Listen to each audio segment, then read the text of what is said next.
എല്ലാവർക്കും നമസ്കാരം. ദൈവം ആരാണ്? ദൈവം കൃഷ്ണനാണോ, ശിവനാണോ, ദേവിയാണോ, ഗണപതിയാണോ, അല്ലെങ്കിൽ ഈ പ്രപഞ്ചത്തെ സൃഷ്ടിച്ച ശക്തിയാണോ, അല്ലെങ്കിൽ ഇതിനെല്ലാത്തിനും അതീതമായി വേറെ എന്തോ ആണോ?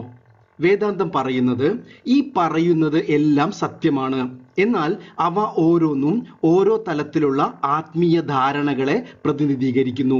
ഹിന്ദു മതത്തിലെ ദൈവസങ്കല്പം അതീവ സങ്കീർണമാണ്. അത് ഒരുപാട് തരത്തിലുള്ള തെറ്റിദ്ധാരണകൾക്കും അന്ധവിശ്വാസങ്ങൾക്കും കാരണമായി തീർന്നിട്ടുണ്ട്.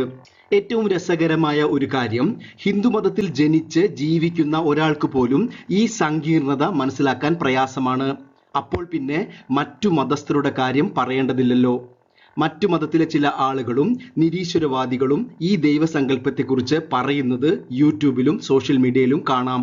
എന്നാൽ എല്ലാ വിഭാഗങ്ങളെയും ഉൾക്കൊള്ളിക്കുന്ന അതിവിശാലമായ ഒരു കാഴ്ചപ്പാടാണ് ഭാരതത്തിലെ ദൈവസങ്കല്പം. ഇന്നത്തെ ഈ വീഡിയോയിൽ വേദാന്തത്തിന്റെ അധ്യാരോപ അപവാദം എന്ന പഠനരീതി ഉപയോഗിച്ച് നമുക്ക് ഈ സങ്കീർണതയെ പറ്റി മനസ്സിലാക്കാം. ദേവതകളിൽ നിന്ന് ഈശ്വരനിലേക്കും ഈശ്വരിൽ നിന്ന് ഏറ്റവും ഉയർന്ന പരബ്രഹ്മത്തിലേക്കുമുള്ള ഒരു യാത്രയാണിത്. ഈ വീഡിയോ അവസാനിക്കുമ്പോൾ നിങ്ങൾ ദൈവത്തെ കാണുന്ന രീതി തന്നെ മാറിയേക്കാം. പ്രിയമുള്ളവരെ, വേദാന്ത ഇൻ സിമ്പിൾ ലോജിക് എന്ന വീഡിയോ പരമ്പരയിലേക്ക് സ്വാഗതം. വേദങ്ങൾ, വേദാന്തം, മഹാവാക്യങ്ങൾ എന്നിവയെക്കുറിച്ച് ചർച്ച ചെയ്യുന്ന ഒരു വീഡിയോ സീരീസ് ആണിത്. ഈ സീരീസിലെ പഴയ വീഡിയോകൾ കണ്ടിട്ടില്ലെങ്കിൽ ദയവായി കാണണമെന്ന് അഭ്യർത്ഥിക്കുന്നു. പ്ലേലിസ്റ്റ് ലിങ്ക് ഞാൻ ഡിസ്ക്രിപ്ഷനിൽ നൽകിയിട്ടുണ്ട്. ഇന്ന് വേദാന്തത്തിന്റെ 3 ദൈവസങ്കല്പത്തെക്കുറിച്ചാണ് നമ്മൾ ചർച്ച ചെയ്യുന്നത്. കഴിഞ്ഞ വീഡിയോയിൽ അധ്യാരോപ അപവാദം എന്ന വേദാന്തത്തിന്റെ പ്രത്യേക പഠന രീതി നമ്മൾ മനസ്സിലാക്കി. അധ്യാരോപം എന്നാൽ യഥാർത്ഥമായ ഒന്നിന്റെ മേൽ യഥാർത്ഥമല്ലാത്ത ഒന്നിനെ ആരോപിക്കുക. അപവാദം എന്നാൽ തെറ്റായ ആരോപണത്തെ നീക്കം ചെയ്യുക. കയറിന്റെയും പാമ്പിന്റെയും ഉദാഹരണത്തോടെ അത് നമ്മൾ വ്യക്തമായി മനസ്സിലാക്കി.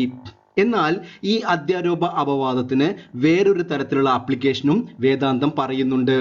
അതാണ് ഇന്നത്തെ വീഡിയോയിൽ നമ്മൾ ചർച്ച ചെയ്യുന്നത്. ഇന്നത്തെ വീഡിയോയിൽ സ്ഥൂല തലത്തിലുള്ള നമ്മുടെ ദൈവത്തെക്കുറിച്ചുള്ള ധാരണകളെ സൂക്ഷ്മ തലത്തിലേക്കും അവിടെ നിന്ന് പരമസത്യത്തിലേക്കും നയിക്കാനും വേദാന്തം അധ്യാരോപ അപവാദം ഉപയോഗിക്കുന്നുണ്ട്. വേദാന്തം ഒരിക്കലും നിങ്ങൾ ഇതുവരെ വിശ്വസിച്ചത് തെറ്റാണ് എന്ന് പറയുന്നില്ല. മറിച്ച് വേദാന്തം പറയുന്നത് നിങ്ങൾ മനസ്സിലാക്കിയത് ശരിയാണ്, എന്നാൽ അതിനേക്കാൾ ആഴത്തിലുള്ള ഒരു സത്യം കൂടി നിങ്ങൾ അറിയേണ്ടതുണ്ട്. അപ്പോൾ നമുക്ക് വേദാന്തം പരിചയപ്പെടുത്തുന്ന 3 ദൈവസങ്കല്പങ്ങളെ ഏതാണെന്ന് നോക്കാം. വേദാന്തം ദൈവം എന്ന ആശയത്തെ 3 തലത്തിൽ അവതരിപ്പിക്കുന്നു. ആദ്യത്തേത് ദേവതകൾ, സകാര സഗുണം, രൂപവും നാമവുമുള്ള ദൈവങ്ങൾ. ഒരു ഭക്തന്റെ സ്വഭാവത്തിനും ആവശ്യങ്ങൾക്കും അനുസരിച്ച് ദൈവം അനേക രൂപത്തിൽ പ്രത്യക്ഷപ്പെടുന്നു. കൃഷ്ണൻ, ശിവൻ, ദേവി, ഗണപതി, മുരുകൻ, അങ്ങനെ ഒരുപാട്. അടുത്തത് ഈശ്വരൻ. അനേക ലക്ഷം കോടി ദേവതകൾ ഉണ്ടെങ്കിലും ഈശ്വരൻ ഒന്നു മാത്രമേ ഉള്ളൂ. അതുകൊണ്ട് രൂപമില്ല. അതിനെയാണ് നിരാകാര സഗുണം എന്ന് പറയുന്നത്. എന്നാൽ ഗുണങ്ങളുണ്ട്. ഈ പ്രപഞ്ചത്തെ നിയന്ത്രിക്കുന്ന ഇന്റലിജൻസ്, സർവവ്യാപി, സർവജ്ഞൻ, സർവശക്തൻ, ഇതെല്ലാം ഈശ്വരന്റെ വിശേഷണങ്ങളാണ്. അവസാനത്തേത് എല്ലാത്തിന്റെയും അടിസ്ഥാനമായി നിലനിൽക്കുന്നതാണ്. ദേവതകളുടെയും ഈശ്വരന്റെയും അടിസ്ഥാനമായിട്ടുള്ള പരമമായ സത്യം, രൂപമോ നാമമോ ഗുണമോ ഒന്നുമില്ലാത്ത pure consciousness, pure existence, pure bliss, അതാണ് ബ്രഹ്മം. നിരാകാര നിർഗുണ ബ്രഹ്മം. ഇനി നമുക്ക് ഓരോന്നിനെ കുറിച്ച് വിശദമായി മനസ്സിലാക്കാം. ദൈവസങ്കല്പത്തെ ആദ്യം പരിചയപ്പെടുത്തുന്നത് നാമരൂപങ്ങളായിട്ടാണ്. ആധുനിക മനഃശാസ്ത്രവും ന്യൂറോ സയൻസും പറയുന്നത് ഒരു മനുഷ്യ മനസ്സിന് രൂപം, നാമം, നിറം, ഗുണങ്ങൾ ഇതില്ലാത്ത വസ്തുക്കളെ മനസ്സിലാക്കാൻ പ്രയാസമാണ് എന്നാണ്. നിങ്ങൾ ഒരു നിമിഷം ഒന്ന് ചിന്തിക്കൂ. ഒരു കൊച്ചുകുട്ടിക്ക് നമ്മൾ ഓരോ വസ്തുക്കളെയും എങ്ങനെയാണ് പരിചയപ്പെടുത്തുന്നത്? ഓരോ വസ്തുവിന്റെയും രൂപവും നാമവും നിറവും എല്ലാം അവന് പരിചയപ്പെടുത്തുന്നു. ഇത് വ്യക്തമായി മനസ്സിലാക്കിയ ഭാരതത്തിലെ ഋഷീശ്വരന്മാർ ദൈവത്തിനെ ആദ്യം നാമവും രൂപവും ഗുണങ്ങളും ഉള്ള രീതിയിൽ അവതരിപ്പിച്ചു. അതിനെയാണ് ദേവതകൾ എന്ന് പറയുന്നത്. 33 കോടി ദേവന്മാരും ദേവതകളും ഉണ്ടെന്ന് പറയപ്പെടുന്നു. ഇനി ഈ ദേവതകളാകട്ടെ പുരുഷന്റെ രൂപത്തിലുണ്ട്, സ്ത്രീയുടെ രൂപത്തിലുണ്ട്, മൃഗത്തിന്റെ രൂപത്തിലുണ്ട്. ഇനി ശാന്ത രൂപത്തിലുള്ള ദേവതകളുണ്ട്, ഉഗ്ര രൂപത്തിലുള്ള ദേവതകളുണ്ട്. ഇനി പറക്കുന്ന ദേവതകളുണ്ട്, ഇഴയുന്ന ദേവതകളുണ്ട്, വെള്ളത്തിലുള്ള ദേവതകളുണ്ട്, കരയിലുള്ള ദേവതകളുണ്ട്. ഇത്രയും ആരാധനാ സ്വാതന്ത്ര്യം വേറെ ഒരു മതത്തിനോ വിശ്വാസ പ്രമാണങ്ങൾക്കോ നൽകാൻ കഴിയില്ല. നിങ്ങൾ എത്ര പേർ വിശ്വസിക്കും എന്നറിയില്ല. രാജസ്ഥാനിലെ ഒരു അമ്പലത്തിലെ വിഗ്രഹം എന്ന് പറയുന്നത് ഒരു എൻഫീൽഡ് ബുള്ളറ്റ് ആണ്. ദൈവത്തിന്റെ പേര് ബുള്ളറ്റ് ബാബ. ഞാൻ തുടക്കത്തിൽ പറഞ്ഞ പോലെ ഭാരതീയ ദൈവസങ്കല്പം അറിയാത്തവർ കല്ലിനെ ആരാധിക്കുന്നു അല്ലെങ്കിൽ ബുള്ളറ്റിനെ ആരാധിക്കുന്നു എന്ന് തെറ്റിദ്ധരിക്കും. ഇനി നമുക്ക് അടുത്ത ലെവൽ എന്താണെന്ന് നോക്കാം. വേദാന്തം ചില പ്രധാനപ്പെട്ട ചോദ്യങ്ങൾ ചോദിക്കുന്നു. ഈ പ്രപഞ്ചത്തെ സൃഷ്ടിച്ചത് ആരാണ്? ഈ പ്രപഞ്ചത്തിനെ നിയന്ത്രിക്കുന്ന ബുദ്ധിശക്തി, കോസ്മിക് ഇന്റലിജൻസ് ആരുടേതാണ്? ഈ പ്രപഞ്ചത്തിന് ഒരു ആരംഭമുണ്ടെങ്കിൽ അതിന് അവസാനവും ഉണ്ടാകില്ലേ? ഈ ചോദ്യങ്ങൾക്കുള്ള ഉത്തരമാണ് വേദാന്തത്തിന്റെ രണ്ടാമത്തെ ഈശ്വര സങ്കല്പമായ ഈശ്വരൻ. സൃഷ്ടി, സ്ഥിതി, സംഹാരം അല്ലെങ്കിൽ ലയം നിർവഹിക്കുന്ന ശക്തിയാണ് ഈശ്വരൻ. വേദാന്തം ഈശ്വരനെ നിർവചിച്ചിരിക്കുന്നത് അഭിന്ന നിമിത്ത ഉപാദാന കാരണം എന്നാണ്. അതായത് ഈ പ്രപഞ്ചത്തിന്റെ മെറ്റീരിയൽ കോസ് വസ്തു കാരണമായും പ്രപഞ്ചത്തെ നിയന്ത്രിക്കുന്ന ഇന്റലിജന്റ് കോസ് ബുദ്ധി കാരണമായും ഈശ്വരൻ പ്രവർത്തിക്കുന്നു. പ്രിയമുള്ളവരെ, ദൈവം ശരിക്കും ആരാണ് എന്ന വീഡിയോയിൽ വേദാന്തത്തിന്റെ ഈ നിർവചനത്തിനെ കുറിച്ച് വിശദമായി പ്രതിപാദിച്ചിട്ടുണ്ട്. ദയവായി ആ വീഡിയോ കാണണമെന്ന് അഭ്യർത്ഥിക്കുന്നു.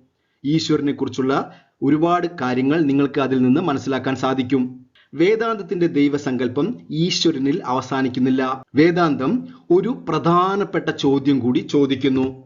നമ്മൾ കാണുന്ന എല്ലാത്തിൻ്റെയും അടിസ്ഥാനം എന്താണ്? ഞാനും നിങ്ങളും നമ്മൾ അനുഭവിക്കുന്ന ഈ പ്രപഞ്ചവും ഈശ്വരനും കോടാനുകോടി ദേവതകളും ഇതിന്റെ എല്ലാം നിലനിൽപ്പിന് ആധാരമായ വസ്തു എന്താണ്? നമുക്കറിയാം ഈ പ്രപഞ്ചം 14 ബില്യൺ അതായത് 1400 കോടി വർഷങ്ങൾക്ക് മുമ്പ് ഉണ്ടായതാണെന്ന് ശാസ്ത്രം പറയുന്നു. എന്നാൽ ഈ പ്രപഞ്ചം ഉണ്ടാവുന്നതിന് മുൻപ് ഇവിടെ എന്തായിരുന്നു?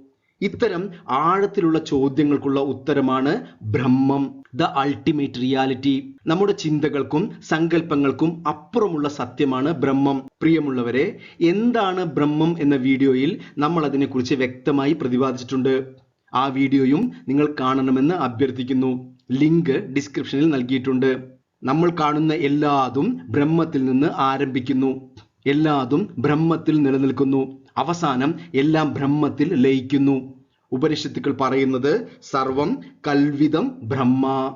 ഇവിടെ ബ്രഹ്മം മാത്രമേ ഉള്ളൂ എന്നാണ്. ഇനി നമുക്ക് ഈ ദൈവസങ്കല്പത്തെ കുറിച്ച് ഒരു വിദ്യാഭ്യാസ സിലബസുമായി താരതമ്യം ചെയ്ത് മനസ്സിലാക്കാം. ഇത് മനസ്സിലാക്കാൻ വേണ്ടിയുള്ള ഒരു താരതമ്യമാണ്. ഒരിക്കലും ഇതുപോലെ ആവണം എന്ന് ഒരു നിർബന്ധവുമില്ല. നമ്മൾ ദേവതകളെ കുറിച്ച് പഠിക്കുന്നത് ഒരു LKG മുതൽ ഹൈസ്കൂൾ വരെയുള്ള പഠനം പോലെയാണ്. എന്നാൽ ഈശ്വരനെ കുറിച്ച് പഠിക്കുന്നത് ഒരു ബിരുദമോ ബിരുദാനന്തര ബിരുദമോ എടുക്കുന്നത് പോലെയാണ്. എന്നാൽ ബ്രഹ്മത്തെ കുറിച്ചുള്ള വിഷയം ഒരു PhD ലെവലിലുള്ള സബ്ജക്റ്റ് ആണ്. എന്നാൽ ഇവിടെ ഏറ്റവും പ്രധാനമായ ഒരു അത്ഭുതമുണ്ട്.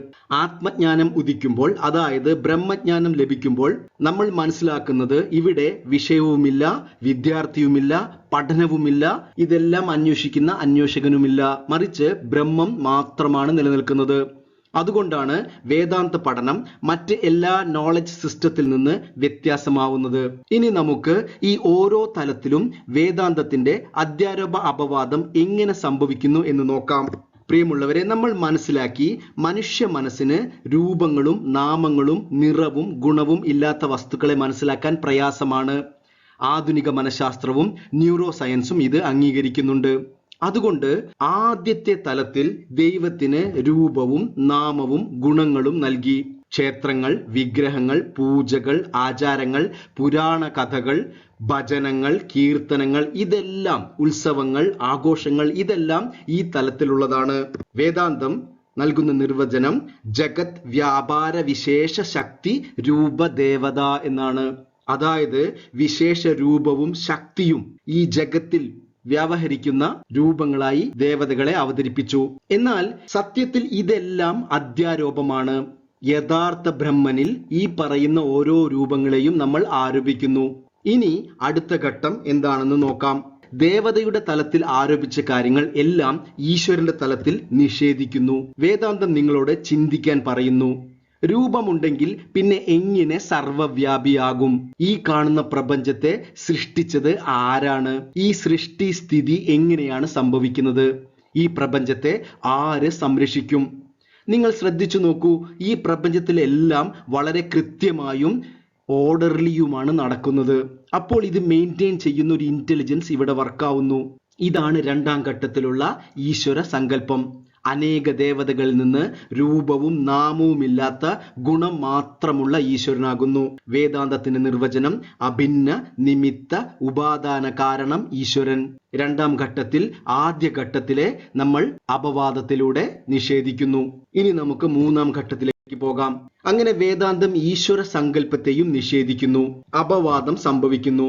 പ്രിയമുള്ളവരെ, നമുക്ക് ഇവിടെ രണ്ട് പ്രധാനപ്പെട്ട തെറ്റിദ്ധാരണകൾ വരാൻ സാധ്യതയുണ്ട്. നിങ്ങൾ അത് ശ്രദ്ധിച്ച് മനസ്സിലാക്കണം.